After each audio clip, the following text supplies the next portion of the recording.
Right, I think we are. You guys should be able to hear me. Marcus, let me get a quick sound check for you, make sure my headphones are working. La, la, la, la, la, la, la, la, No, la. I can see you. You seem like you're doing some opera, but I lip read that whole thing. I heard la la la la la. Okay, now I can hear you. All right, Awesome, good. awesome. And then everyone else on the call, how's everybody doing? You guys, you're cool. You don't have to come off camera or anything. But of course, if you have questions, feel free to, speak up. And we're gonna go through this. Turn this up a little bit louder. And okay. So yes, we are recording. Okay. So week three, I want to go over. I thought about last class and just how to make it more impactful, and I thought about kind of relating this to how I started, or even if you're watching a trainer, if someone's teaching you how to do different exercises and these routines, but you never see their actual results, you can still believe in them, but it's a lot stronger if you see, like, if your goal is to get the six pack and you see all the push-ups and everything they're doing, but you never see their six pack. You're like, well, how I know he has a six pack, right? So it just makes it, I guess, it drives the message home stronger. Um, but then also to give y'all some depth. So I pulled up some contracts I've had over the years, so we can like deep dive on each of those. And once you start seeing these things, and then you start getting them yourself, you can relate back to this and cross check. It's good to sort of be familiarize yourself with it. So here's some of the things we're gonna go over. And Marcus, you may want to see on my screen now, brother. You can see this?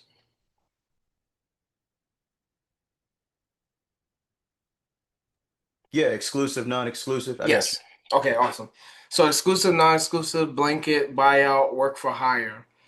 Um, so I know Michelle talked a little bit about these, but that wasn't the main thing she was there to go in depth about, right? It was more like mentality of being in sync and the whole thing. So I'm gonna go over each of these. I have some personal examples of each of these projects. So let's start. The first one I have here is non-exclusive. So this is a personal one. This is my first sync deal. Didn't know what was going on. I was just excited to have it on a TV show. And if you read through it here, I won't read everything word by word, but so a non-exclusive contract, if you take your time and look on here, I don't think it particularly says non-exclusive. So the main thing you're looking for it to not say is exclusive rights for the music, right? Because if it doesn't say exclusive and it doesn't say non-exclusive, it's assumed that it's non-exclusive. And one thing I didn't have the opportunity to do this time because I pretty much my first sync, I didn't care what the terms were. I just wanted to get it done, and I was happy that I had my first sync. Um, but as you guys start to get into this world and get placements, once you get a contract, if you want me to look over it, I'm not like the world's best lawyer, but I've seen enough of them to know what to look for. Um, or if I don't know the answer, there's a gentleman that's mentoring me. I would send it to him and get you guys an answer for that. But if you look closely, this is the first sync deal. It tells you the series description. So this is for a 1 hour drama on CW, uh, MCG, blah, blah, blah. Tells you about the show, scene description, how they plan on placing the music. So Nikita and Owen approach your apartment in a very rough neighborhood in Baltimore. Hip hop blares out the open window of our apartment. Please provide synchronization license quotes as follows. So the cool thing about this was one of three that we landed. This first one was for that small scene. The next one they used like in a trailer, and then they use it again for another scene. So in total, this one song maybe used a total of like 2 minutes. We made 6 grand off of this one song. within the course of 30 days. We don't have to look at this in super fine detail, but that's just a quick example of what non-exclusive. Most of the contracts would look like this. You'd be the writer up here, of course, date, who's it from, the company that will publish it, and what scene, TV show, season they're going to air it from there. Hey Kev, Yes, can I ask a question? definitely. Yeah, man. So I'm seeing your what looks like your upfront fee looked like I'm it was sorry. the 2,500 that you split. Yes. Okay. But then but you said y'all made 6 grand. How is the back end calculated? Like how do you even know like How much you'll get? and I know you don't really know. I know a lot of that depends on, okay, like how long it's going to be playing, that kind of thing. And it says in perpetuity, and I get that. So I mean, look, next year you can come back around, just come back around, you get some more cash. But I'm just saying, generally speaking, how is the back end calculated? Do you know? I pulled up statements from my royalty statement Mm-hmm. the last few months, the last three statements, Mm-hmm. and you'll see. So to answer your question just straightforward, I don't know the ratio of like Spotify. If you have 1 million plays, you get four Yeah. thousand dollars. Mm-hmm. I've asked that question to people that have been in the business for 20 years. I'm going to ask Michelle and see if she gives me straight. So far, the answer has been, I don't know. We just look for the show to be as popular as possible. Yeah. Um, one good insight to give you, uh, the supervisor for Beyond the Gates and a few other shows. Um, there's some opportunities to submit things for her that I'd love us all to work on this month. But she told me, I'm trying to get the order correct. So she told me that when new things like HBO Max come online, like that's a new streaming platform, right? HBO has been around for a while, Right. but HBO Max, Roku, they do when they come, they don't drop an IPO, but when they come into the public's eye during the investment stage, they have conversations with the PROs, your BMI, your ASCAP, your CSAC, Uh-huh. and they come up with contracts for a lower payout deal. Mm-hmm. Meaning, as those companies mature, your royalties change also. So that's a lot of people want placements on Netflix because that's the seasoned, right? They're like the adult out of all the other streaming platforms. Mm-hmm. So your Netflix placements are going to get paid more. The king is TV. So when you have anything on daytime TV, that's going to Mm-hmm. get paid the most. Okay. Your next would be like your Netflix. I'm trying to think what, and maybe Apple TV. I'm not sure what's right under Netflix. But then you have HBO, Roku, um, Peacock is more new. Mm-hmm. So any of the newer ones are going to pay a little less. And then Gotcha. the more seasoned ones, I think Netflix is the top, then Apple are going to pay more. Okay. But as far as number percentage wise, I know the better the show does, the more my royalties are. Yeah, yeah, yeah.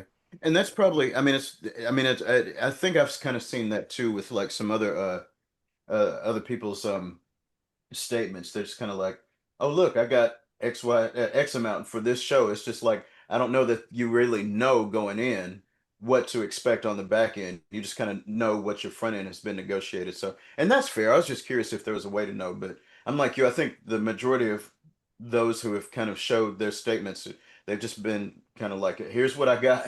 You know what I mean? Right, So right. honestly, Cause yeah. you know why too? Because we're the new kids on the block. Even with me being in sync for a few years, and say you guys landing your first sync placement in the next few months, or your next sync placement, Yeah. compared to these stations that are giving us the opportunity, Fox and all this, they're pretty much like the kings and queens of this. Like, we're picking your music, you're in the show, we're gonna pay you, don't ask any questions. Yeah. Yeah. Yeah, And most times you don't. right. You know, Um, yeah. right, right. You sit back and like, I don't know what's happening. But thank you. Yeah, thank you. Yep. And you just sit there politely.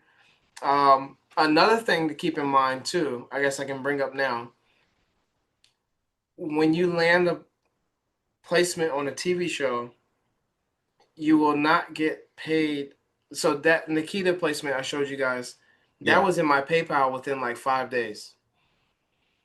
I signed the Okay. contract. The guy hit me back. He was like, "The show doesn't come out till October, but the final cut of the episode is done. We know for Yeah. sure we're gonna use your music in the series." Yeah. When you get those contracts, you still don't know for sure, right? They still have to confirm, like, okay, they're like 95% sure, but you gotta wait for that final stamp. The investors watch the pilot episode and all this stuff. And then once they confirm it, he's like, "It doesn't come out for another month, but what's your PayPal?" And then maybe like 2, 3 days later, they wired me that first whatever it was, 1,200. So that's always nice Cool. to start getting money like that. Um, so the next thing going on, that was non-exclusive. And then just getting a little bit more detail, that means, guys, you can use that song over and over again. When you do a non-exclusive contract, it's just like being a restaurant, and the only thing you serve is that song, right? Or on your menu are all the songs that you have in that Hmm. non-exclusive restaurant. So you just keep sending out that same recipe to all the opportunities, and it can be revolving customers. So next year I can place that same song on 1,000 different shows, and there will be no Yeah. issues. All right. Now we get into the world of blanket license. So we did non-exclusive. Now this is blanket. I wanted to show you guys the email I received, um, just so you can see some of the terminology and the way that they speak or the way they format the emails seems to fairly be the same once you get into contract phase or interest of music.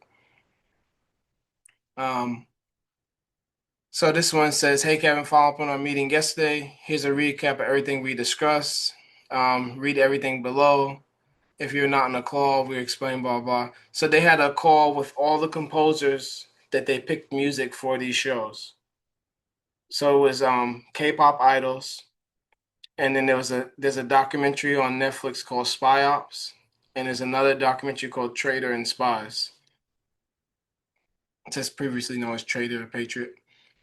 Um, So regarding the air date for K-pop show that was on Apple TV, we do not have the exact date at the moment. However, we can confirm that we will broadcast in the spring 2024. Apple, blah blah blah. Just gives you all the information about what's happening, right? So this is pretty much straightforward.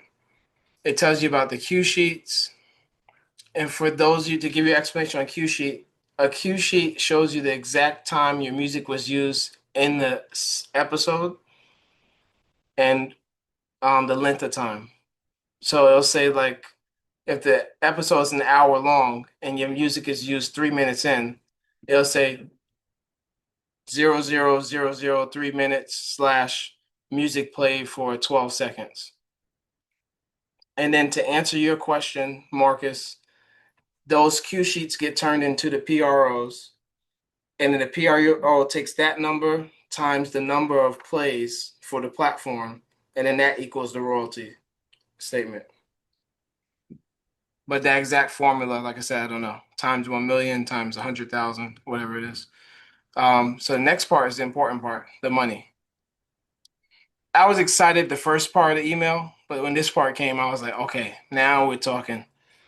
So this gives you guys an idea of what a budget looks like for a basic show. Like K-pop idols, you can see there's a little bit more behind it because K-pop is growing in fame, right? Over the last 5, 7 years.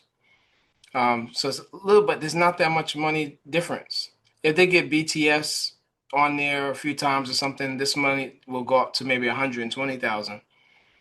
Um, but for the show Spy Ops, these shows both produced by the production company based in New York, Prague, and France, have provided a payment plan. Trader Spies, the budget is 8,000. Spy Ops, the budget is 10,000.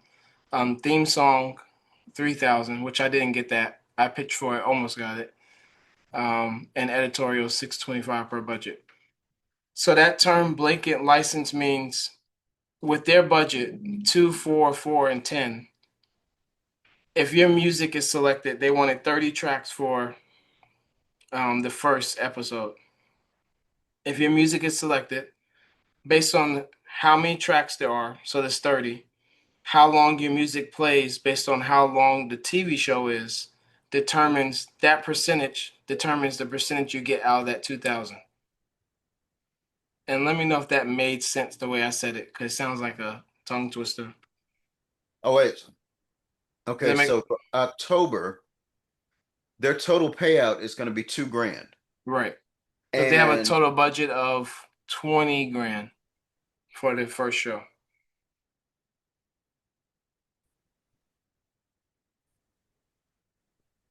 for spy ops and um, traders and spies.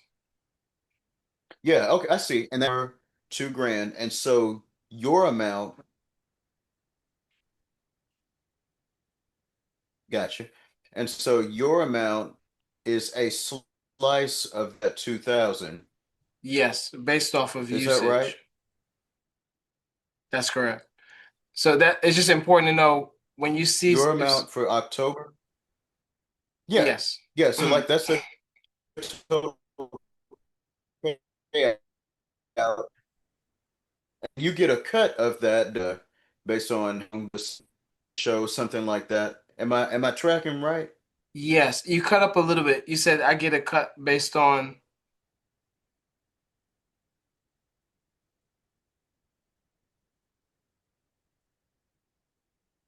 Can you hear me, Marcus? Okay, you froze for a second, but I'm with you now. So Okay. look, instead of me, don't let me throw out confusing words. Just say so. Yeah, you explain again, like your cut of Okay. that like October Okay. payment schedule, for So just example. looking Yeah. at October. So I had 6 songs selected out of the 30. Uh-huh. I submitted maybe like 12. So Uh-huh. half was, selected. So then they send me a cue sheet. Remember, the cue sheet is going to show you all the time usage for that episode that your music is Yeah. in. So it says Kevin's. I have to calculate. It doesn't tell me my total time. It'll say first half. Let's say my total time for the episode is 24 minutes, Right. which is phenomenal. Like anything playing over 20 seconds is like amazing. No, Because I was once gonna you say get, that's banging. yeah, um, you hear sometimes it shows the same song just keeps playing. They stop, the people talk, and the same song keeps playing for like 2 minutes, 3 minutes. Yeah. That's your ideal because then the money is coming in when you get your royalties. Um, so let's say at 24 minutes, the whole show is an hour. So I have about a quarter of the show's airtime, Hmm. right? So now if you take that 2000, I would get a quarter of that 2000. Does that make sense? I got you. Yeah, Yeah. Um, and same, no matter what the budget is, your percentage of how much time you have aired gets exactly. divvied up into. Now, I have seen a few. You always have to read the fine print because some companies may change it, but Mhm. 95% of the time, the way I'm telling you guys, that's the way I've seen it. I have seen some other people like they add another factor in there. If it's anything over a minute, then they give you a bonus 30 seconds, things like that. Oh, all right. Usually, when it gets too fancy like that, my eyes are raised a little bit. Mm-hmm. It should just be straightforward. Nobody's trying to pull any fast ones over you. Um, but to give you an idea of money that comes in, which I think I have on the next slide or the one after that. So from this, that out of that payment schedule, out of the 2000, I think I got like 175 the first time around that October, something like that. Then November they sent me another PayPal for like two something. December they sent me another PayPal for something else. January they sent me something else. But it was between like $100 and $300, somewhere around there. So that was the upfront Mhm. money. And then the back end, after that show came out, Spy Ops The first set of royalties was a little low. I think the first set that September the following year, it was like $200 for that show. And that's all the US, the whole world, like my royalties for that 3 months out of that first show. For whatever reason, the following 3 months, it ended up on Netflix top 10 things to watch. That boosted the royalties just for the international to like 590 something. And in the US was like another 300. So I went from $200 royalties up to like seven, eight, $900 royalties. And then the next season came around, it was still paying out three, 400, three, 400. And now it trickles down. It may be like $80 because it's all based on what shows, how much people are watching them. So like a Love is Blind or Below the Deck, people are obsessed with those shows, right? Those are the things you really want to aim to get your music on. But I'm gonna believe all of them are good opportunities because it one show that doesn't do that well could lead you to connections for a show that does amazing. Gotcha. When I say beggars won't be choosers, Hmm. right? I mean, we're not out here begging, but not gonna be not gonna Yeah. be really picky until we're like a Hans Zimmer Right. or someone doing Marvel movies or something. Um, okay. So if you guys have any questions, feel free to. I can't see the raised hand thing, so feel free to jump off mute and just jump in if you have any questions.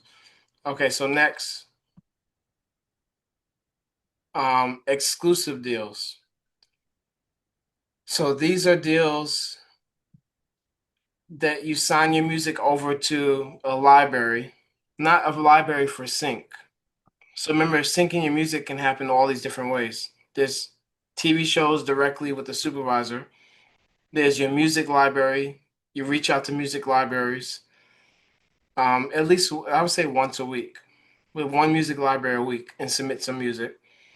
And then you have these companies that take the music, like, have you guys heard of Artlist or what's some of the other ones?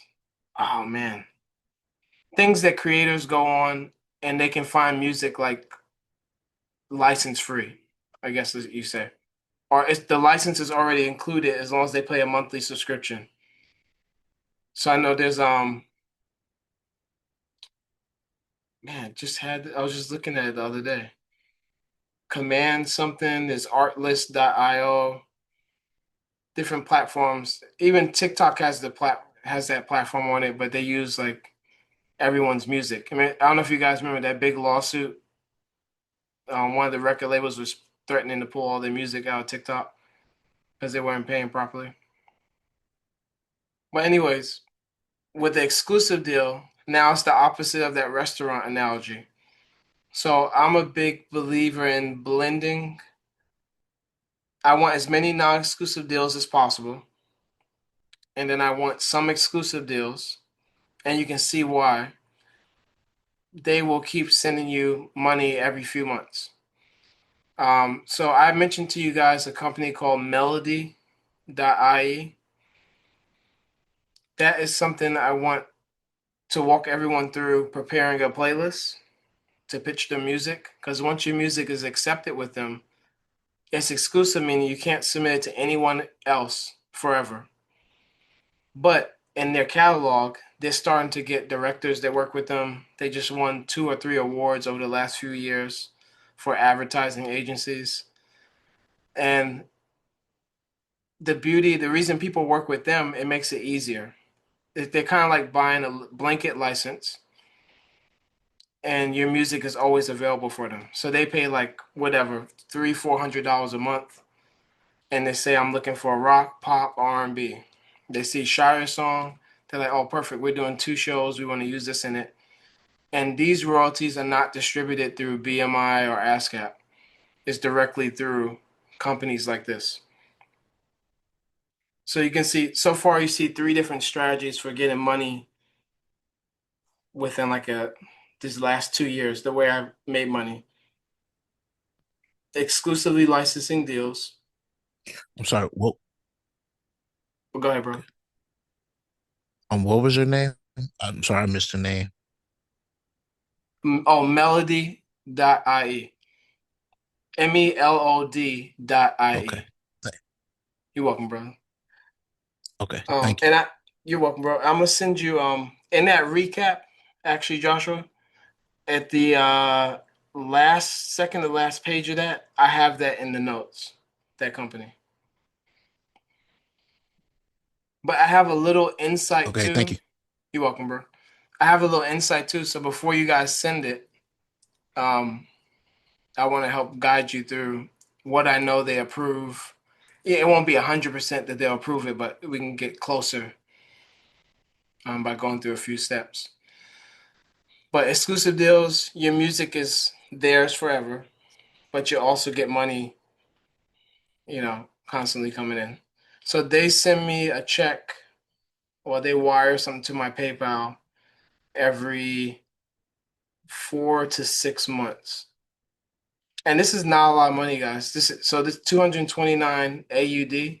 If if you guys calculate that to USD, it may be like 170, I think. Um, and this is probably the highest. I have one a little bit higher than this one, but not a lot of money, but just different avenues of money trickling in adds up together, everything collectively. So let me know if you guys have questions on that. We'll skip to the next one. Now I this, do have a question. sure. Um, when you say exclusive, that means that your song can exist on like streaming platforms, but they're the only people who can use it in media, or they're the only people who can have access to it, period. Great question, Shire. So based on the contract, both of those worlds exist. With this example I'm showing you all in particular, it's the latter of the two. My song can't be on Spotify. It has to only exist in their library. But there is the option of the other one, exclusive deal, like say through a library.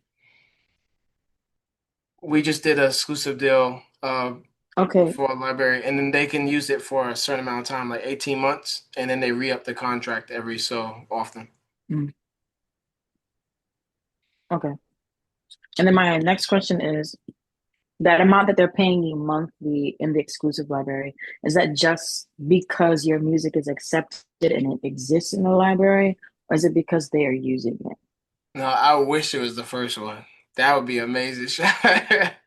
So this one from this company, I get when I find that out, y'all will be the first to know. But this is like every 4 to 6 months, this one.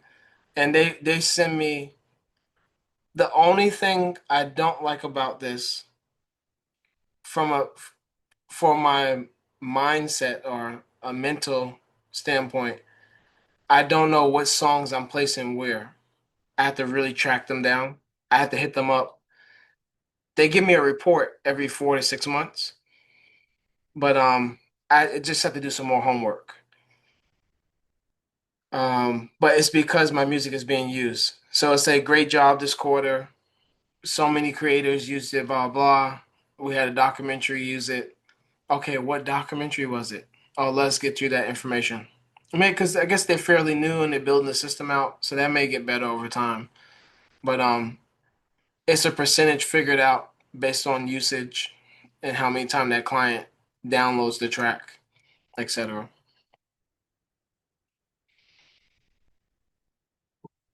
And I Got should it. have I Thank should have added this too, Shire, but as we get playlists ready for this particular vendor, I'll look up my contract and we'll all have another call to go over so we know how the rates work. Because I don't even know how the rates work. Like if they click on the track 3 times, do I get paid 10 cents for every, I'll find out that information.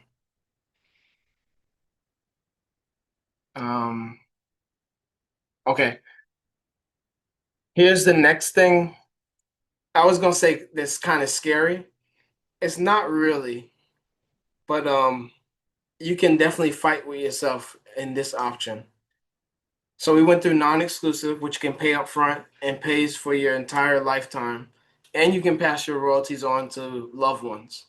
Like in your will, that you can extend your royalties out for another 70 years. You can pass it down. And so it's definitely something that as you get serious and start building this now with your music and sync and royalties and grow that, that's something that can impact, you know, your life and people in your family's life for probably almost a century.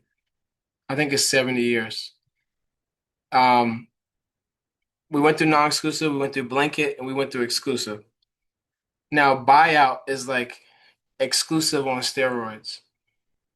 This means it's theirs, but you also give up your writer share.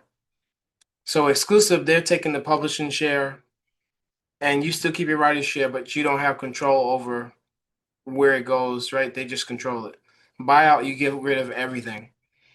Usually in the buyout, they still agree to mention you. So let's say Joshua on the call, he does a hip hop track and it's for a podcast. They're like, man, we love the song. Can you write us a theme song?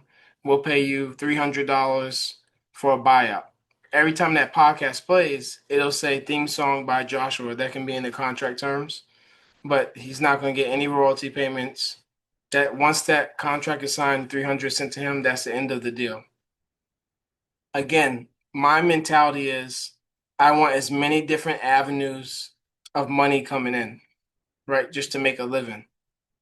So the class before last, I told you guys about Upwork.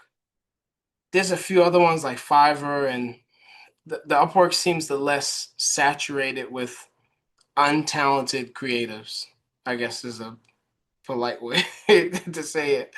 Upwork seems like I've had some success on Upwork without putting a whole lot of work in. So I did some screenshots of from January of last year. And to give you guys an example, I maybe was on here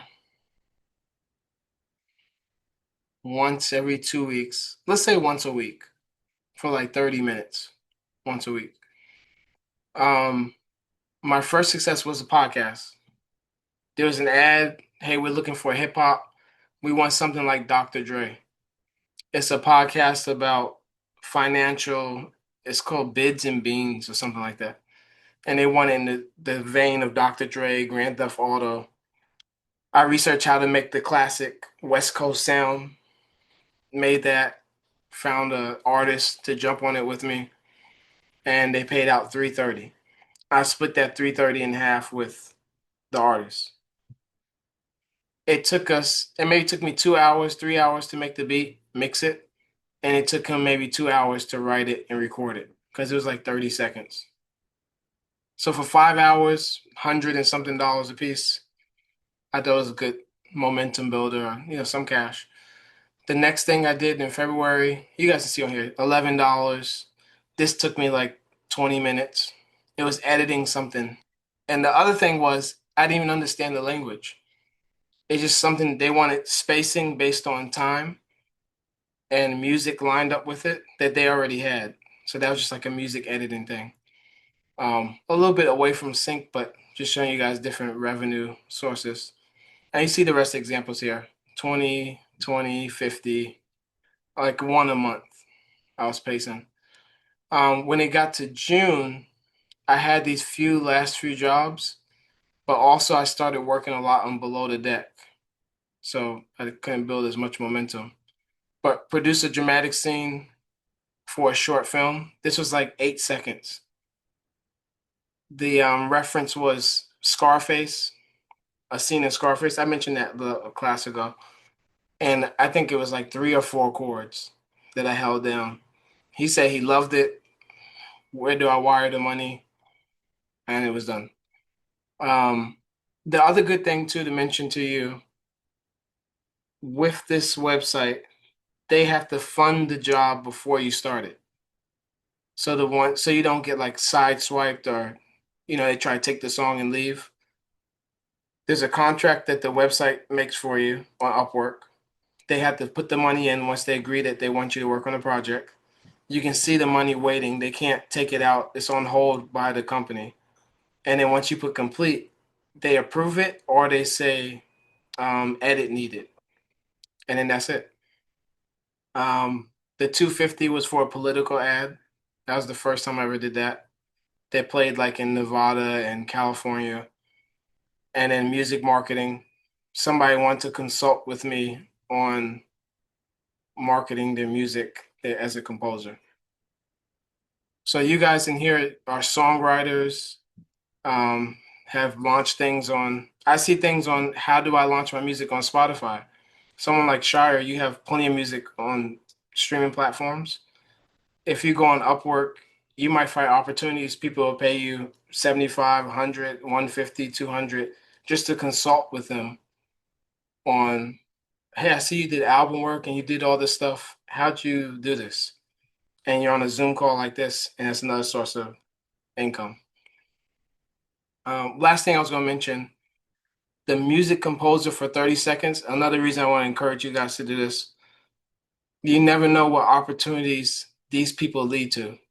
So this music composer, he actually runs a company that does commercials, like a little bit low budget commercials, things for like, you ever seen one of those like Visit Montana or Visit Alabama commercials?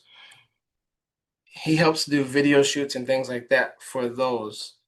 So you can connect yourself. We started on here, but now we have conversations off the platform where I might pick up a project, like twice a year or something. So it's all about building connections different ways. And then this is the end of this. Looking for a sound designer. The $15 was just to test me. And they didn't like the sounds I made. So they paid the $15 and said, we have another creative we're going to go with. I ventured out and did a voiceover thing. That didn't go too good. I thought I had it, but anyway, you can see there's different revenues you can do to build some income. Um, any questions on any of that, guys? And you guys don't have to say no or anything, or let me see. I see something in the chat. Try to make sure I don't miss anything and not going too quick. No, pretty good, pretty good. Okay, awesome. All right, so next one, let's go here. This is just a mentality thing. I want question, bro. Okay. Just a mentality thing. We went over already. Sync myths. And this is going into royalties. Okay. So here's where it gets exciting. And you guys can see different shows, and I couldn't figure out. You ever see like they have YouTube channels and they have a way where they blur out certain information? Because your royalty statements has like your bank account number on it, your address, and then your royalty account number and all that stuff. I wanted to just pull up the whole royalty statement, but I couldn't figure out how to blur out those things. So I just screenshotted pieces. But anyway, here's some insight. So Movie Pass is a movie documentary. I have my percentage, it tells you here, 40%. I would assume, I don't know if any of you have ever seen that, which would be a great example of why the royalties are low. But I don't think this was that popular. It was a good documentary. So for this quarter, it paid out 1788. Timing is really good. It played for 1 minute and 4 seconds. The cool thing with all these subcategories like HBO, it keeps paying you out for each thing. So I got paid on HBO, then HBO Latino counts as a completely different entity, and then HBO Signature, different entity, all paid out.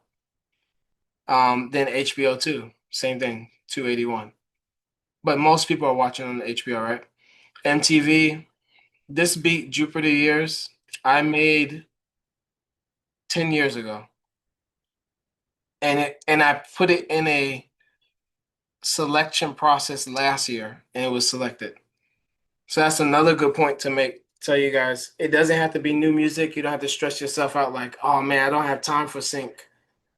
You can go on your hard drive, pull up all your music, listen through it and see what you think actually has some substance to it, and then start making folders. Oh, this sounds like it'd be on a dating show.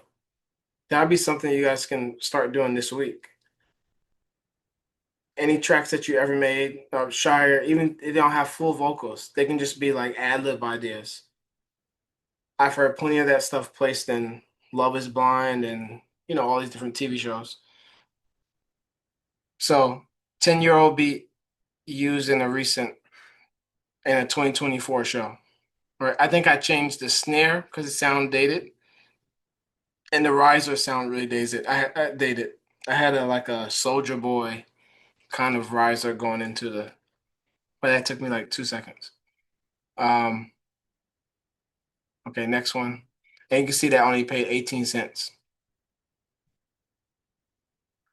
Next one, I know Shire, this is on your list, I believe, of shows to get on.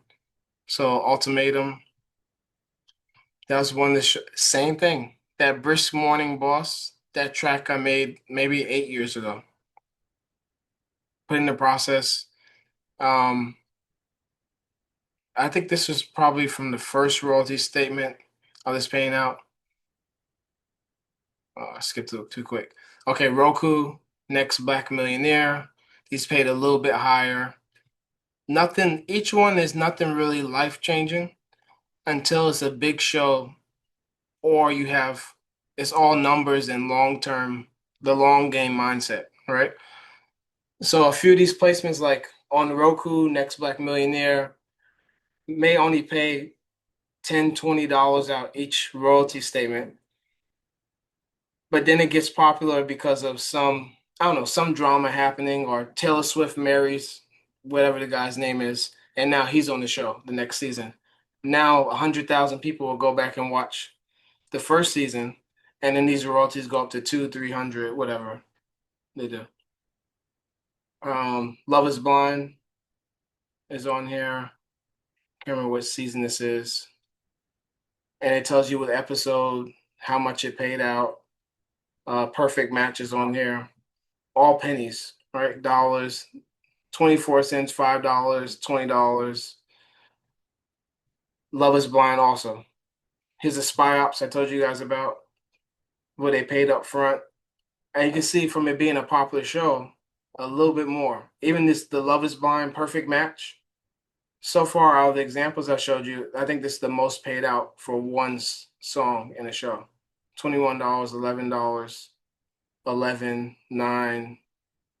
The numbers add up pretty quick. This one's cut off a little bit, but HBO Max. And this is all just from one royalty statement. So I think this statement was in November that I got. And it's like a 10-page long of different shows. But same thing, information. This show doesn't have any views now. I feel like you can see 1 cent, 2 cents. I don't know how it's calculated on that. And this the part I thought, not like we're superstars but I was just really excited. This is what I was mentioning to Shire last time we was talking about a placement. You get different places across from around the world, but it shows you each country and how much they pay. So all those little pennies we were seeing, that was from the US mainly. Now Australia, just for this one track, I think this is Love is Blind. Just Australia, they pay me 121. So it's like Love is Blind is really, that's the thing they watch over there. Right. Then you can see money coming in from Costa Rica, 2, 3 cents or whatever. France, 13 cents, $4, $8, whatever. It just keeps going on and on. Right. The same thing. Different countries. Canada paid 136. You guys get the point. It just shows you in detail different countries and depicts from there. Okay, so let me go backtrack one time real quick. Any questions on that before we move on?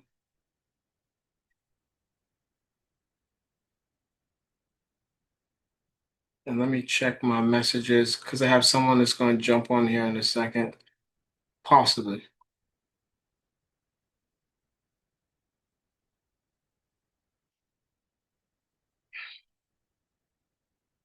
Okay. So in the next 10 minutes, we should have a guest come on here in a second. And he's really gaining a lot of traction in sync. So I just want him to share his experiences. He might bring us some things that, encourage you guys to ask questions, or so he's just going to share his habits, his mindset, how he gets his sync placements, etc. But before he jumps on, I guess we can go over this real quick. The week before we talked to Michelle, well, two things. Let me backtrack. Make sure you guys are connecting with Michelle.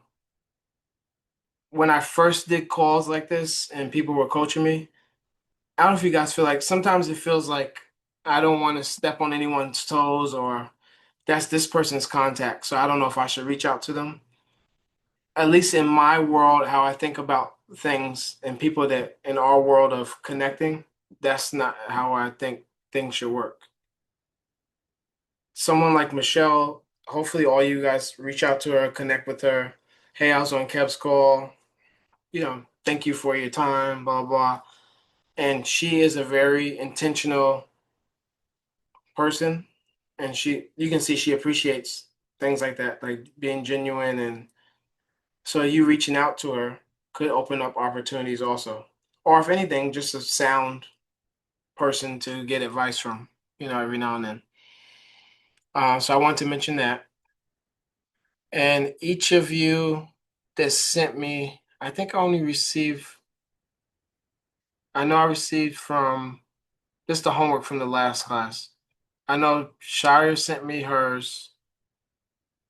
I received from Marcus, and we have a call tomorrow. And I received from Aaron.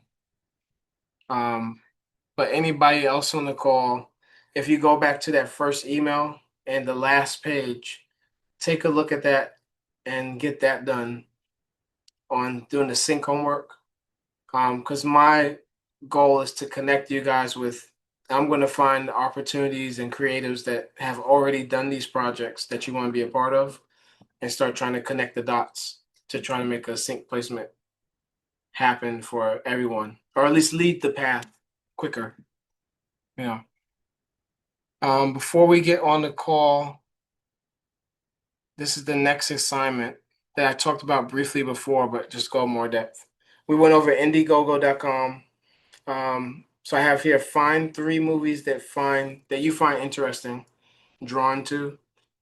Reach out to those producers. Do your research on the producer. Go to their IG or their website.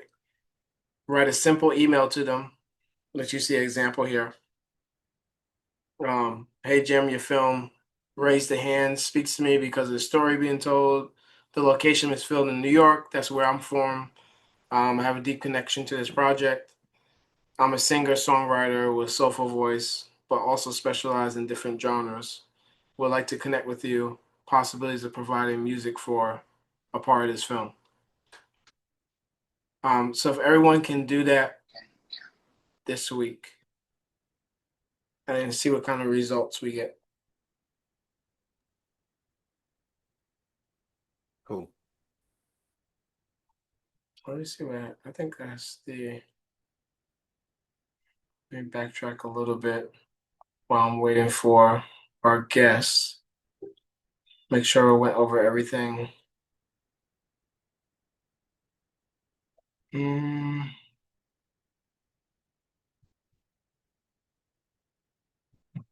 So, Marcus, what were the 3 shows you said you wanted to, or that you researched?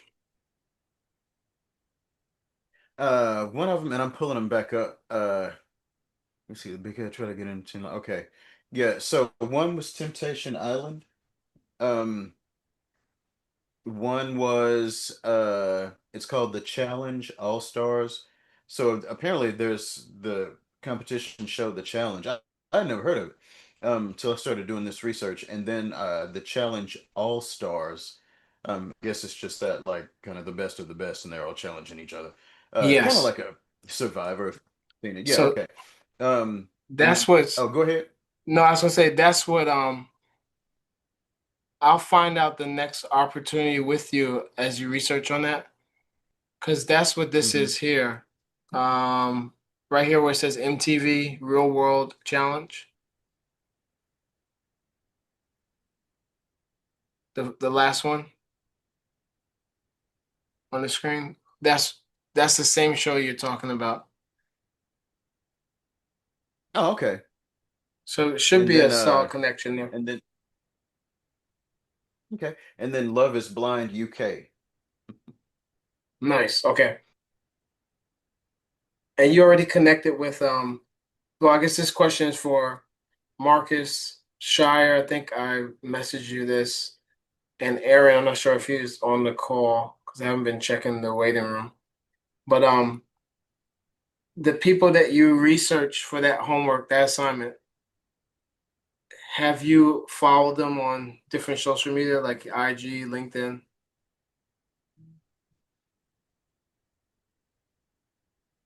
I have. Okay. So Peter Davis from the Challenge All Stars. Matter of fact, I was sending him I was trying to send him some stuff a few years ago actually. Okay. And I think it was just I got a like all right, thanks man. We'll see.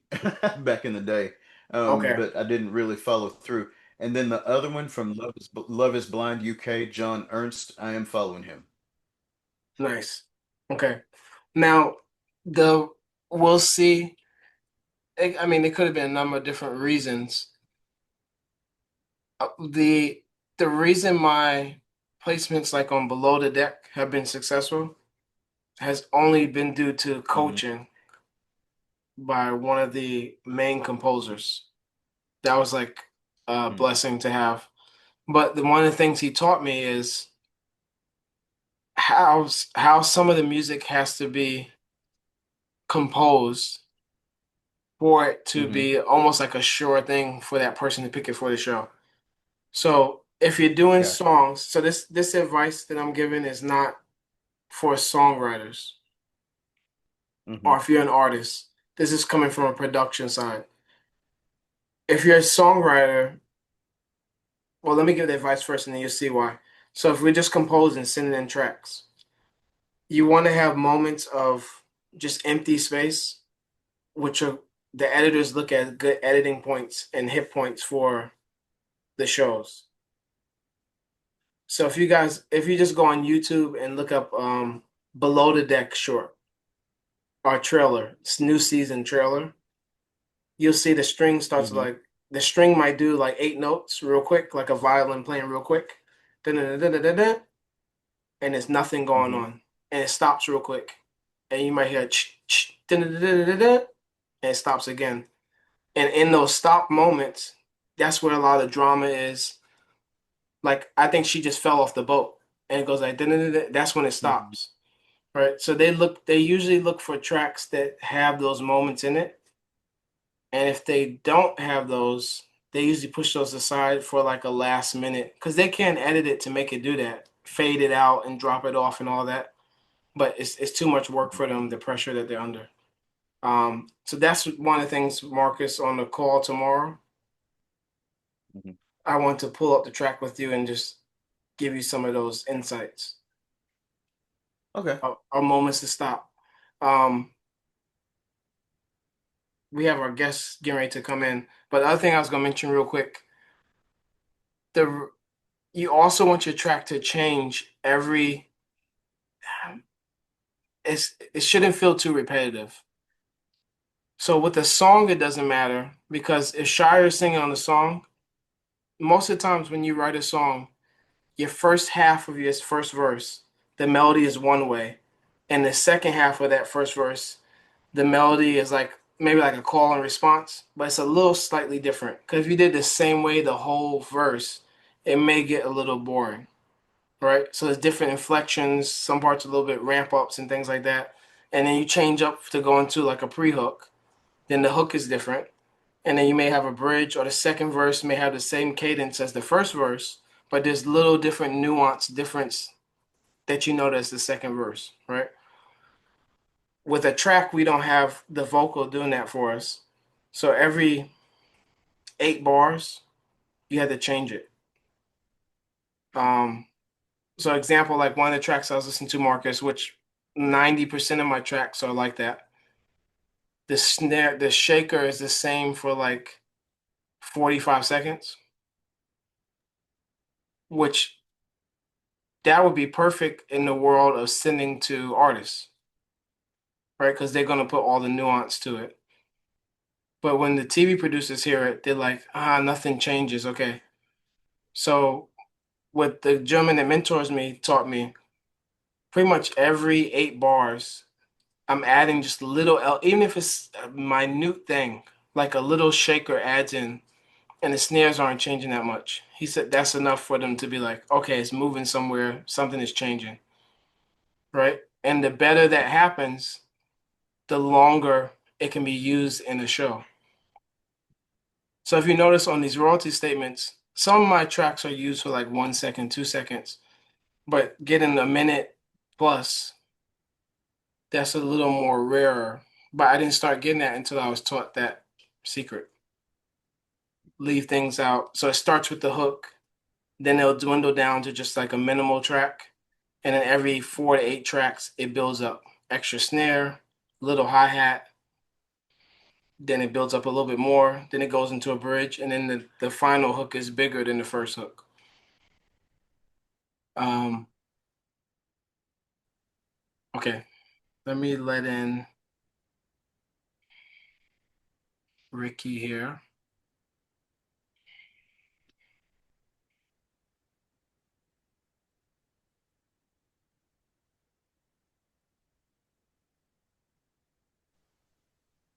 One second. No worries. Let me stop sharing for a second. What's up, brother? How you doing, man? Good, man. How's it going? It's going, man. It's going. How you been? How you doing? Good, brother. Been good. I appreciate you, Ricky. Appreciate you. Yeah, of course. Of course. 100%, brother. Right. Um, so Ricky, I'll let to do it justice. I was letting the class know that we have a special guest coming on, someone that's really been ramping up a lot in the sync world.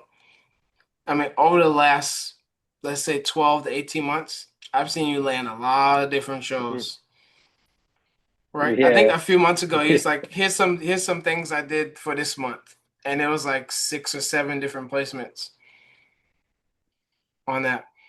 Yeah, Um, man, it's definitely been it's just been, coming and coming, and once you get that ball rolling, it just starts to keep going. So, Amazing, it's bro. definitely been a good year for me in sync. Yeah, Man, that's a blessing. absolutely. Um, so I have sort of like I want to do like a quick interview with you. Ask you a few questions Hmm. that sent you, and then open the Yeah, of floor. course. But also, I kind of want to do it informal, like as Ricky is speaking, guys. And if you have any questions, feel free to jump in. Um, just to make it the best Sounds good, use, man. of your time. Okay, let me go Sounds back up good. here, bro. Awesome. So I guess first would be just how did you? I want to go on a mindset. How did you get started in Hmm. sync world? More speaking to, it's like you want to get fit, right? And people are like, man, this summer Yeah. in the winter, I'm gonna get fit. I'm going to the beach. I'm gonna have the 6 pack. I'm gonna be good. Yeah. And they get really hyped. But then sometimes the motivation, like, how do I start? What to do? So I want you to speak on a little bit the beginning of your career. Did you have that kind of up and down in your confidence mindset? How'd you get started? Just those questions there. Okay. So I found out about Sync back in, I'd say about January 2022. I was watching a streamer and he was writing his list of goals for the year, and he had sync licensing on there, and I'm like, oh, what's that? I looked into it, and it really just kind of I've always loved to produce different types of music. So to me, it kind of sounded good because I was at the time doing lo-fi, but it wasn't really, you know, I didn't see a long-term benefit to it. So I was like, I kind of have to pivot, in some way, shape, or form. So yeah, I found out about Sync. I luckily I was able to get on a call with somebody that I was already cool with. I didn't know he was doing it already, but I kind of picked his brain, how do I get started, things like that. And so I kind of from January up until July, I just watched every YouTube video, listened to every podcast that I could, just to kind of learn everything I can, just absorb as much as I can before I really jump into it.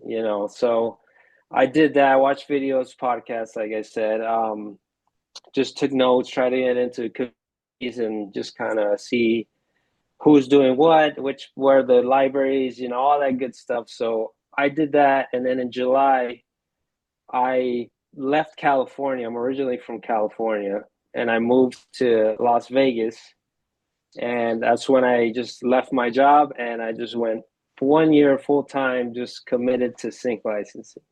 And every day was just grind, whether it be making music or perfecting my craft, watching videos on how to do certain things in your craft. It's not just about the business side, but it's also you got to learn some stuff about how to make music, how to do this and that. Stay up to date. It's always a learning experience, at least for me. And with my music, I'm always trying to expand my knowledge on music and the business side. Um, so from July up until I'd say September, was when I actually got into my first library. So September was the first library where I actually got into sync and started, doing briefs and things like that. So, and then up until September till now, it's just been an ongoing thing of, you know, looking for more libraries, finding the ones that work for me, because I can, as much as I can give you the libraries I work with, they may not work for you or your type of music. So I don't like to recommend libraries to anyone. It's more of a, do your research, see what kind of music they do and pitch. And then you can kind of, once you're getting into these libraries, you'll know after a while which one's working for you and which one isn't. So, Right. um, That's a great luckily, point. I was fortunate enough to, yeah, I was fortunate enough to find, a few that were already working for me. So I stuck with them, and I didn't really, I'd say for that year, I didn't really look for any other libraries because I knew these were working for me. So I stayed consistent and just kept feeding these libraries that I knew were working. So, but now I'm trying to expand even more and get into other categories and things like that. So it's just another. We're doing it all over again, right? It's Right, more right. learning. Yeah, we're gonna look into these companies. We're gonna make some more music, and it's just a constant thing of being consistent and just doing as much as you can because there was never any free time for me, whether it be there's some libraries that are brief based that will send you, hey, we need this type of music, and then there's libraries that are just album based. So even when I was doing the briefs, I always made music and made more just in preparation for if I did get that brief, I already have stuff to send. And so it was always like, don't stop and wait for the next brief. Just keep going and keep building that catalog. So when they do ask, you already have some ready to go. So Man, it that's a was great always point. a grind. Yeah. Constant grind. You know what? There's Something no stopping, never stop. Yeah. right. No Keep making breaks. music. Yeah. Yeah, no Something breaks. Just keep going. something you just remind me of. I just wanted to share real quick because it could be like a I don't know hmm confidence builder or help with that keep going. I wanted visual stuff to Yeah. like compose to. So since I wasn't getting that from people, I would go on Canva and just create my own little commercial. And in my mind, I was Yes. like, "Hey, I Yes. got a Hummer commercial I'm working on today." I did that a few years Yeah. ago. But just like said, when Yeah, I that need that extra exactly. inspiration, to keep going. Even just playing the shows in the background and just seeing, Yep. just make music as you're doing it and nowadays you could pull video and pull the audio out and maybe just isolate the vocals and see if your stuff fits. And there's so many ways now you can see if your stuff is working. See, you can always watch TV. That's the main thing to see what's working and what's not. So Gives you That's an real, bro. excuse to watch TV, I guess. Right. Yeah, and you're working at the same time, so yeah. Right. Multitask. Hmm. Um, Exactly. what are I saw the other question I have for you here, bro, is what are your like must do's weekly? Like routines you have or and this can be for networking. Do you have like a set thing you do networking wise, Hmm. set thing you do music wise every week, or do you freestyle it? So let's walk it through that. Yeah, it's kind of a mix of all three, I guess, because right, there's one week that I can get a brief that I need to work on. And then there's briefs, or there's times where I don't get any briefs. But I've been fortunate enough to find a library that I can pitch as much music as I want every week, you know. So um, my focus usually is to get at least 6 to 8 cues for that one library because, like I said, I know it's working for me, and I build a great relationship with them. So once I get those 6 to 8 cues out of the way, then it's kind of free game of what I want to do. Obviously, if I do have a brief, that's usually priority, and I'll work on that. If I don't have a brief and I get my 6 to 8 tracks done or completed, or I just want to work on something else, I can start an album that I can pitch to another library, or I also have I've had a couple I've had a couple albums under Universal, so they're album based. I can't submit every week. It's just Right. more of, hey, we want an album. If we like it, we'll upload. So in cases like that, I will start an album, and that way, once the album's complete, I can give it to them, or I can pitch it to another library, whatever I want to do. But like I said, it's a keep going game. Don't stop. And for your The album, worst thing you can do is just sit around and wait. Yeah, right? That's for true. something. Yeah, For your album, yeah. Ricky, how many tracks are you typically minimum that you put on your album? So for the album, it's typically either 10 or 12, depending on the library. Okay. Yeah. So for Awesome. Universal, he wants 12, and I just got into a library that's under BMG, but he Nice. he Congrats, bro. usually wants 10. Yeah, he usually wants 10. Thank you. So yeah, every that goes back to the library, right? Right. They want, sometimes they can ask for just 6 tracks, 5 tracks. It's really there's so many ways to go about it, I guess. So there's really Right. no right or wrong answer. It's kind of just, like I said, see what fits and what works for you, and then kind Right. of just pursue whatever is working for you, like I said. So, Um, and it might take a while for you to figure that out. So, yeah, yeah. That's one of the reasons yeah. like having this group and whoever's in here, obviously they're inspired or already have a sync or they want to get into sync. So Hmm. having this Yeah. group to like encourage that more and whatever resources, like just having time to hear your thoughts and how you do things, that can motivate someone like, oh man. And Hmm. they go to your page and like, oh, I watched that show. Oh, I watched that show.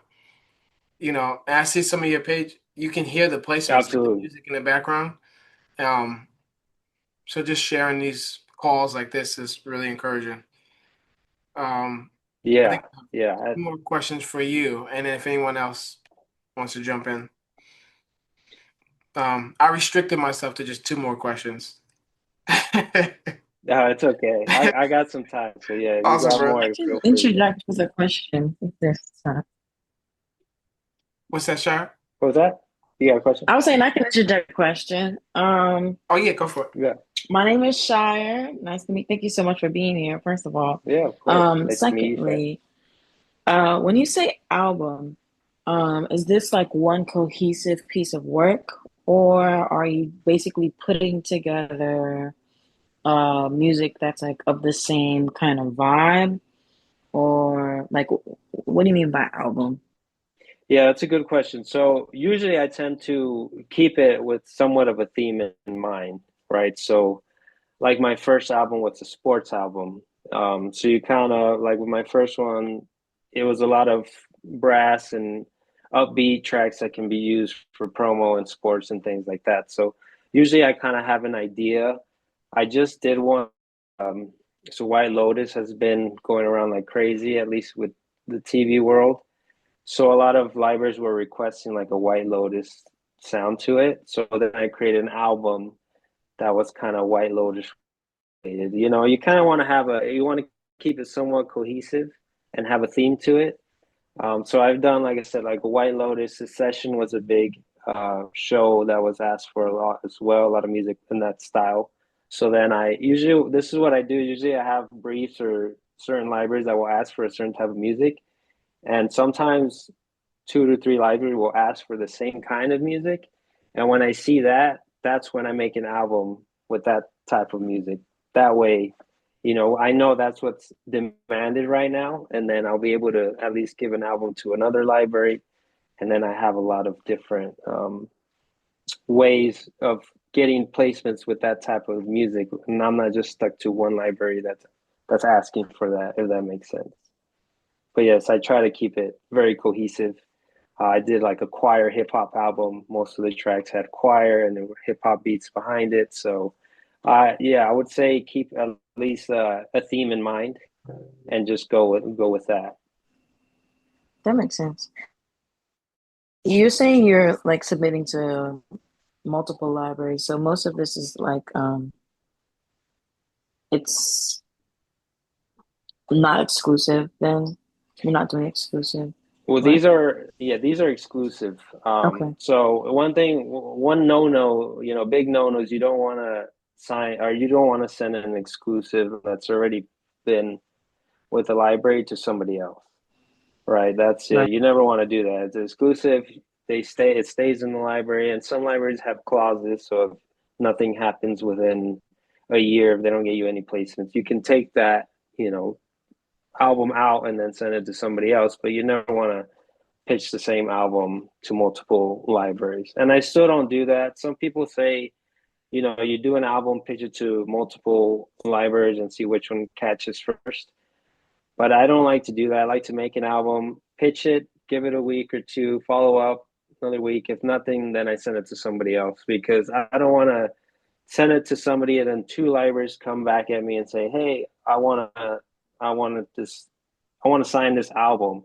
Now I have to tell one of them, "Hey, sorry, but this other person already got it," right? And then that potentially could be losing a relationship that with that library. So I like to just send to one, wait some time, send to another. So like right now, I have 2 albums that are kind of circulating.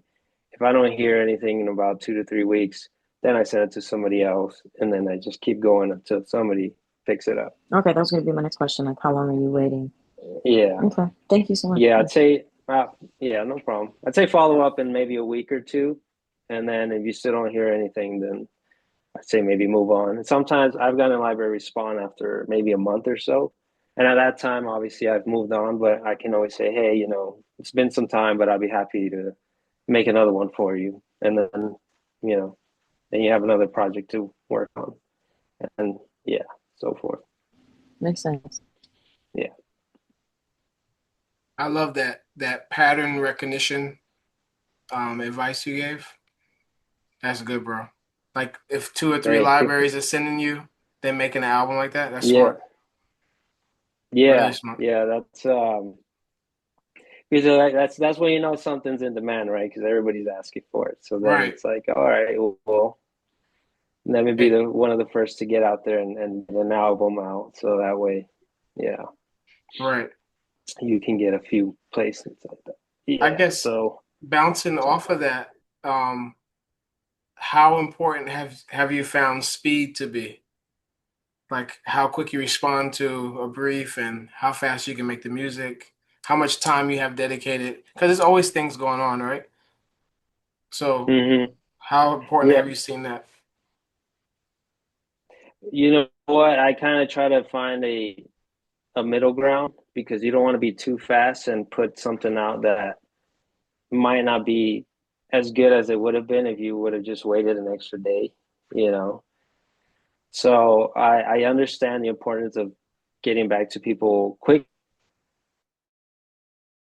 best foot forward, and you know, So I tend to, if there's a deadline, let's say today's Wednesday, there's a deadline Monday, I usually try to find, maybe Saturday or Friday, give myself like I said, a middle ground and just kind of go off of that. That way, like I said, I'm not rushing something, but I'm also like taking my time to make sure it's what I want to send and what they want. Yeah, So that sounds like I a think healthy too, mindset wise. yeah, yeah. I mean, of course, there's times where, hey, we need something tomorrow, and obviously you gotta, make something like as soon as possible. I actually just had one of those last week, which was, yeah, hey, we need something, but I need it by 11 a.m. tomorrow. So I spent that day just working on that all day. So you're gonna have those days. It's in the sync thing. There's never. I mean, you can have a schedule, a routine, but there's gonna be days where things come in, and you're gonna have to pivot and do what you have to do in order to get that bag, I guess. Yeah, there you go. So There you yeah, yeah, go. yeah, Oh, that's amazing, bro. I have one more yeah. question here I was gonna ask you, bro, that I had planned out. Oh, a fun one. So far, because there'll be thousands of more placements in, as your career grows. Hmm. Um, Up to Yeah. this point, what's been your most proud? Do you have one placement that you enjoyed the most, and why? You know what? I have two, and one of them is I landed a international. It was a theme song for an international show. Yeah, I've always wanted to land either a theme song or a film, and recently I've been wanting to get an ad. So those are my three things that I was striving for, at least this year.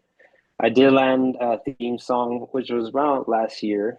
It is in out of state. I'd love to get one in the States, but I'm happy with it.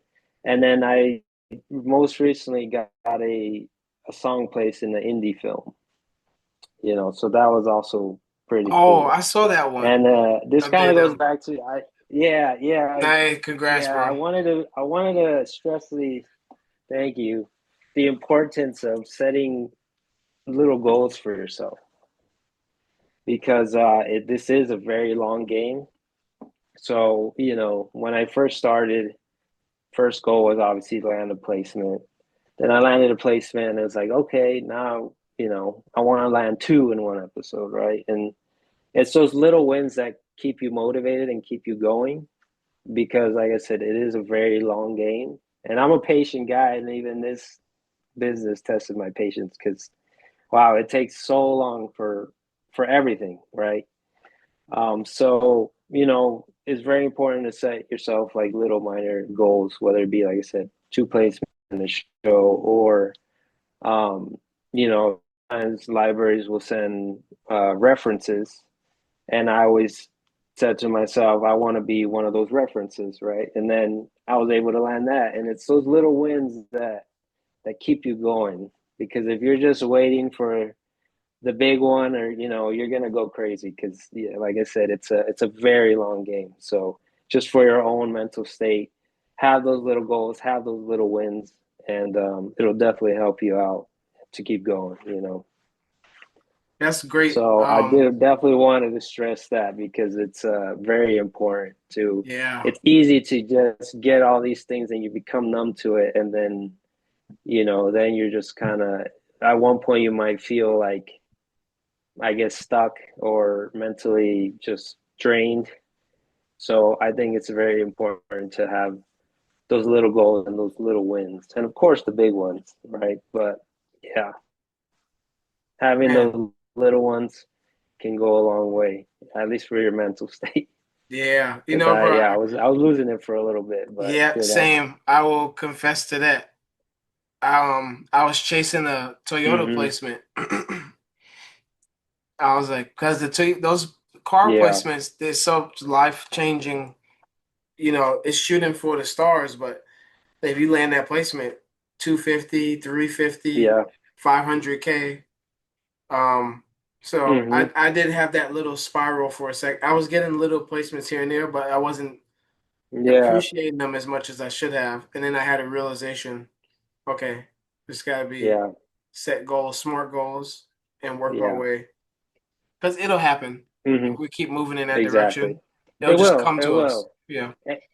Mm-hmm. The more you do it, the more networking and the more you talk to people and build these relationships, the more opportunities you're gonna have. So it's definitely like I said, nobody's just gonna hit you with, "Hey, here, I'm just gonna send you this. Can you make something for it right off the bat?" It's gonna be, Right. you got to build that relationship. So yeah, definitely, like I said, having those little goals because um, very easily you can lose focus of all that and just you're aiming for this one thing and you could easily get discouraged because it's not coming, but it'll eventually come. Just put in the work and, like I said, be consistent. And that's probably the best advice I could give is having those little goals and having those little wins because it's very important for your mental. Very, very important. So Amazing, bro. Um, yeah, that really hit home. It's always gonna have these conversations, just reminders, And when you yeah. hear other people like-minded, I like to remind you, hey, remember the little things matter too. It's always great hearing that. Um, Hmm. I guess open up the floor if Yeah. anyone had questions. If you want to jump in, I'm gonna mute Yeah, I myself. do. All right. So Ricky, and, congrats, man, on all your successes, man. Thanks for joining us Thank tonight, you. man. Thank you. Um, Thank you. so I already, just kind of while I was listening and processing, had a chance to kind of check out some of the what you posted on Instagram, some of your wins, Hmm. and I'm kind of curious to know, like, for some of the placements like Perfect Match or Hunt for Love, stuff like that, which is like kind of that's the same kind of direction that I'm trying to go in, below deck and stuff like that. Hmm. What style of music or styles or genres of music got accepted like that you did? Because I heard you say that you were kind of a little bit more like maybe lo-fi or something like that initially. But what did you submit that got placed on those shows? Well, the thing is, with the lo-fi thing, I was doing that prior to sync licensing, right? So Hmm. that's what I was doing before. But with these shows, really, when I first got into my first library, I submitted like hip hop drama hip hop show cues. I'm sorry. Hmm. And drama cues are obviously, the intense moments, all this tension. So that's what I submitted. But once I got into the library, that's when they start asking for briefs, or that's when they start sending briefs. And it could be pop, it can be hip hop, it can be other things that the show wants. Not every library is like that. Sometimes they send you exactly what you're good for or what you're good at, whether it be just hip hop. But for me, the first library I got with, they were sending me, hey, we want Greek hip hop, or we want just hip hop, we want pop. And I like to dabble in all types of genres. So I can do pop, I can do hip hop, I can do EDM. I was doing all this type of music just as a hobby before I even got to sync licensing. I always dabbled in different things. So I was able to kind of send whatever I felt comfortable in, right? So um, I've gotten plays hip hop, pop. I've gotten comedy plays. I've gotten really mostly everything that I've made. At least this type of music I've made has gotten plays. But that's because, like I said, I'm always learning things, even if it's Latin cues, it's Latin hip hop. Okay, well, I know Latin music because I am Hispanic, but let's see how can I incorporate this with hip hop, right? What scales are being used in Latin, and then just trying to even sometimes I'll make one or two just to see if I'm liking it, and then if I feel comfortable with something, then I'll send it. But not every library is like that, and I always tell people when you're reaching out to a library, start with one genre, right? If you're good at pop, start with pop, get 3 to 5 tracks or an album if you want, submit it. If they say yes, cool, you're in, right? And then once I build up a little relationship, then I let them know, hey, I can also do hip hop, or I can also do this. If you're interested, or if you guys want to send me those type of briefs, I'd be happy to send some music out for you guys to listen to. I don't like to go into a library and say, hey, I can do all this, because that usually doesn't work out, because they want someone that, okay, I know he's good at this, so I'm going to send them this brief, right? But like I said, once you're in, I think you can say, hey, I can also do pop. If you guys want to give me a shot, I can send you some pop, cues for you to check out. So definitely start with what you're comfortable with. And like it's a reality TV and those shows that we're talking about, they take hip hop, they take pop, they take EDM, they kind of take it all, comedy, dramedy, all that good stuff. Definitely, like I said, if you're good at something, just stick with that for now. And once you're in, and if you're good at something else, feel free to say, hey, can I send you this stuff that I can also make? And they might be like, hey, that's cool. Yeah, we'll start sending you briefs for that type of music, right? So definitely stay within your lane at first, and then, like I said, expand afterwards if you're comfortable with that, right? So like I said, I like to try different things. So I always at least attempt something. And some libraries get declined, right? Maybe it's not up to par, but that's okay. You just got to keep going. You're gonna get a lot of no's in this business. That's just a part of the game. But don't let it discourage you. Just keep on moving. Right. Yeah, Appreciate you, man. yeah, of course. I have another question. Yeah. Going in on the production aspect, Hmm. do you have any like favorite sound packs or like instrument packages that you would recommend? Because I know you mentioned like the brass with the sports and stuff like that.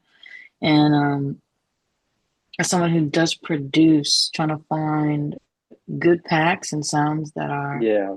um live, like feel really good and stuff. Just what do you recommend, and what are you using that you feel is successful?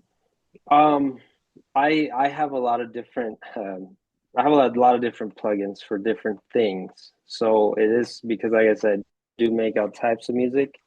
Um, I'm always kind of buying stuff. I probably shouldn't buy as much as I do, but I do like to buy new things because it also helps me get inspired to make more stuff, because I hear something and I want to use that sound now. But as far as like my go-tos, um, for brass, I've been using a lot of Output stuff. So I don't know if you've heard of Output. They have like analog strings and analog brass and winds. Um, I use that. I use that pack a lot. I can also. I recommend. I use a lot of free ones actually. I would go on Piano Book. I don't know if you've heard of Piano Book, but they have a lot of good sounding like free stuff that you can check out, and you can just search horns or strings or something, and most of them kind of give you like a little what's it called, like a little sound wave or song that's using these instruments. That way you can kind of check them out, and they have reviews and things like that. But if you don't have contact, there's a player called Decent Sampler that you can use, and you can download these packs, and most of them are free. There are some paid ones, but I use a lot of free ones. Uh, Definitely for like a lot of like the White Lotus stuff that I was doing, a lot of flutes and things like that. I got a lot of stuff from there, and it just kind of depends. Sometimes paid sound, and it'll influence the next album. So like the choir thing I bought, it was what was it from? I think it was from Spitfire. It was a choir plugin. And so when I heard that, I really liked it. I bought it.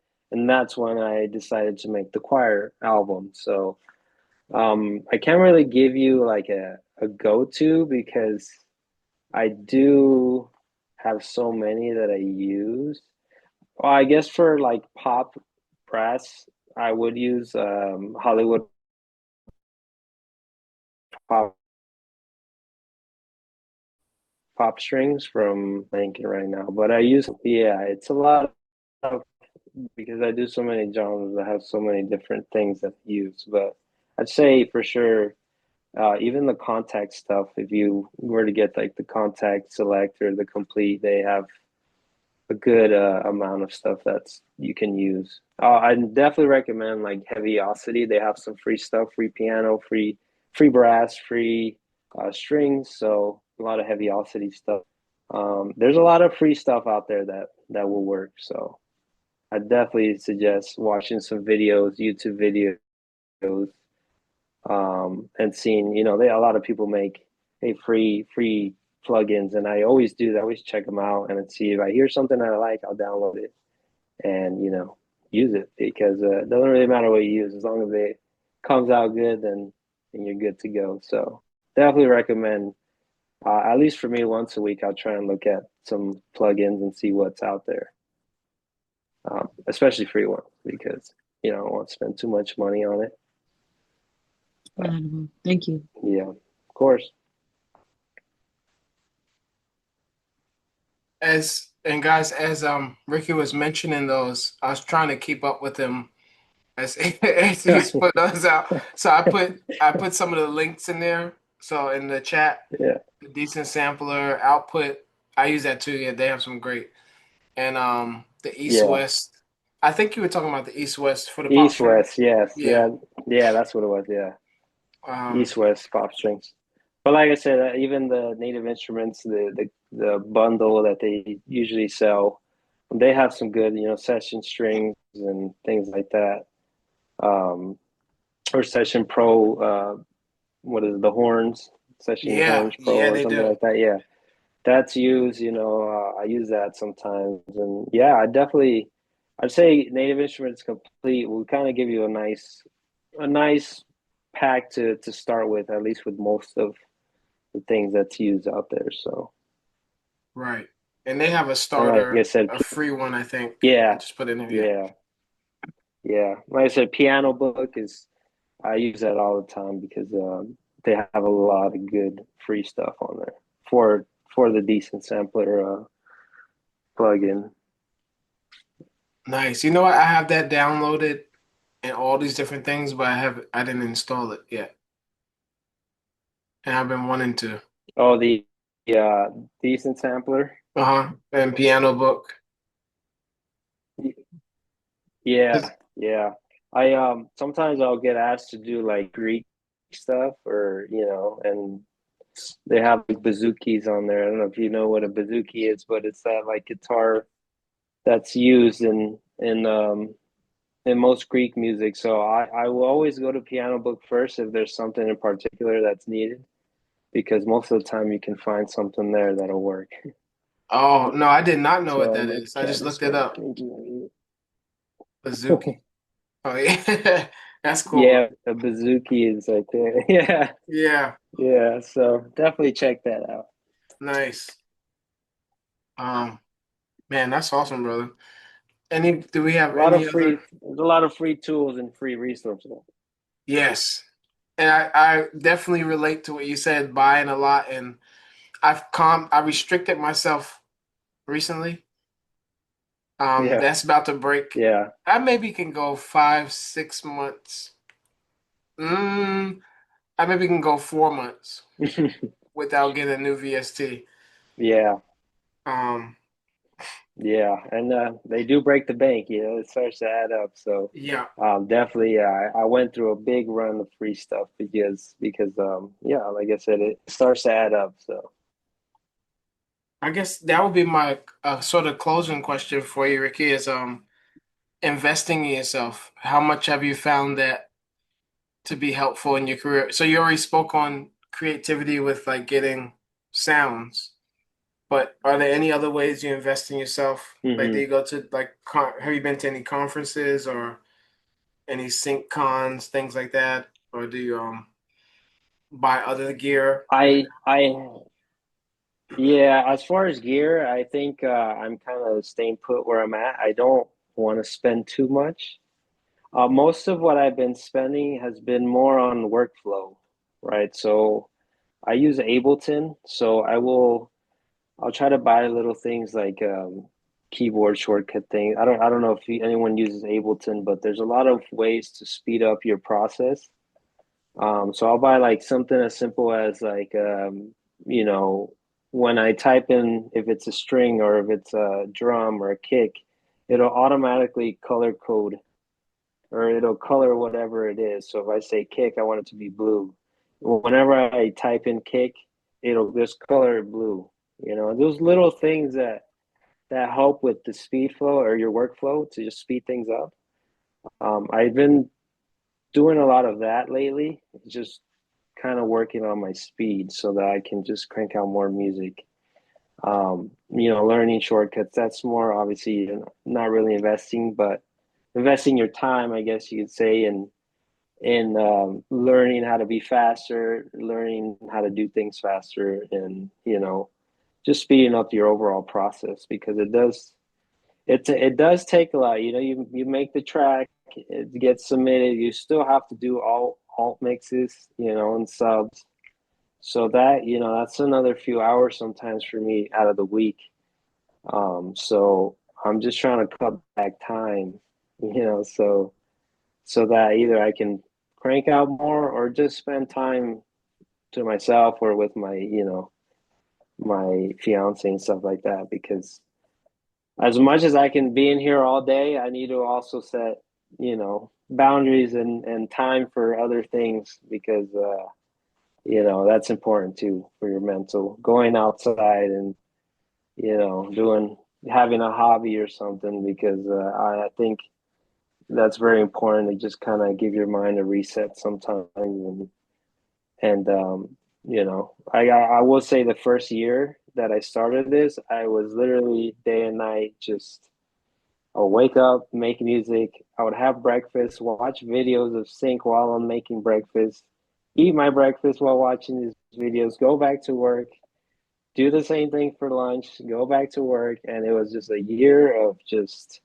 nonstop, you know. But this year, I've kind of learned to kind of take a step back and just kind of make myself a routine or try to, you know, I'm still working on it, but just have somewhat of a routine so that you know, I'm not driving myself crazy because I think that's very important. So, Wow. and I still struggle with it, you know. So, but it's I'm doing better. It's a work in progress. Have you found any ways to integrate AI into your process? I have not. No, I've stayed away from AI. Just because right now I think it's too early, and there's a lot of unknown with AI right now, especially with copyright and things like that. There's companies that do say they want nothing to do with AI, whether it be in your project or whatever. They just don't want. There's too much of a risk right now. You know, you put something out, and I think the whole copyright thing is still in process, and there still really isn't. It's like a set thing on AI, so I've kind of just been staying away from it. If later on in the future, you know, it it gets to a point where you know maybe you can have this or that. I might use it, but for the most part, I tend not to because I want to sound different from everybody else, and so I try to just stay away. Even with like Splice, I'll use some drums from there, but I'll use like Life. I don't know if you've heard of Life by what is it? What plugin is this?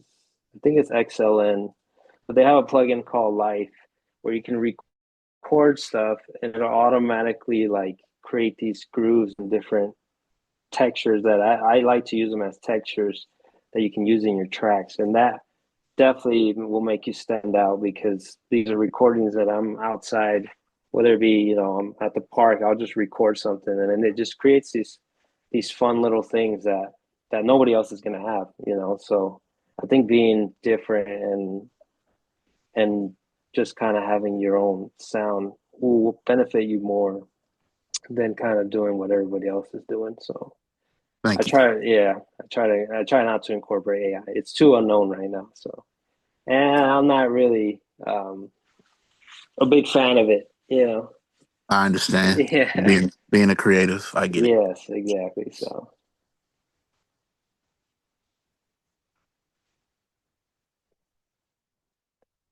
I think I'm gonna get yeah. life tonight.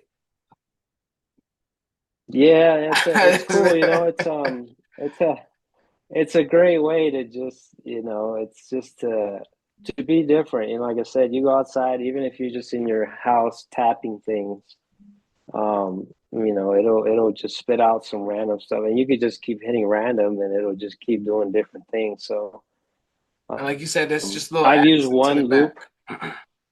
Yeah, yeah, exactly. So I actually used this. I went to the park and they had like just like little seats, and I was banging my hand on it, Hmm. and it was kind of creating like a drum, right? So I was doing that, Mm. and then my dog was kind of crying in the backyard or in the back with Uh, my fiance because he wanted to come play with me, and I've used that sound on so many tracks. It always sounds different. You know, I've man, used just that loop because that's my dog whining created these cool textures for like the White Lotus tropical stuff that I was doing.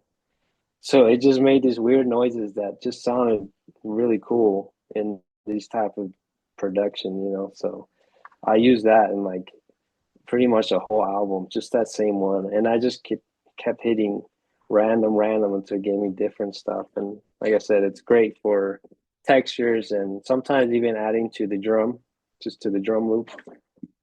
So yeah, I definitely yeah try. And I even it's funny because the library actually pointed that out. They're like, oh, what are these weird noises? These cool noises that I'm hearing. And you know, I'm like, oh well, that's my dog whining in the back. You know, so yeah, it's pretty cool. Yeah, I definitely recommend checking it out. So, that's awesome. Thanks for sharing that, bro. of course, of course. Yeah, feel free if you guys you know feel free to message me on Instagram. You know, I'm not a gatekeeper. I will let you know what I know. I don't mind helping people out. So if anybody has any more questions, feel free to ask. I'm always willing to help out. So Amazing, Cool. bro. Thanks. yeah, of course. Thank you, bro. I posted your IG in the chat, so everyone when you get a chance, go follow. And man, really appreciate you, bro. I got some great gems. I know Of everyone's course, man. been jogging things down, and Yeah. I like I said, I understand. When I first started, I mean, I don't know if you know of Excalibur Zero, uh-huh, yes, Nathan. Well, yeah.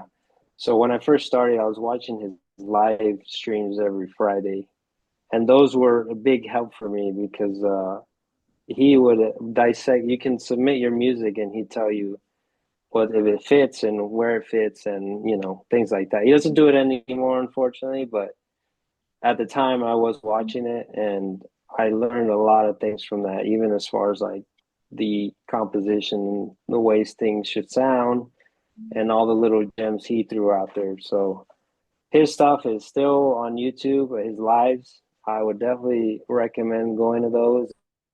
And I would tune in even if I didn't have music to submit, and I'd have my notebook and I just write stuff that he say, you know.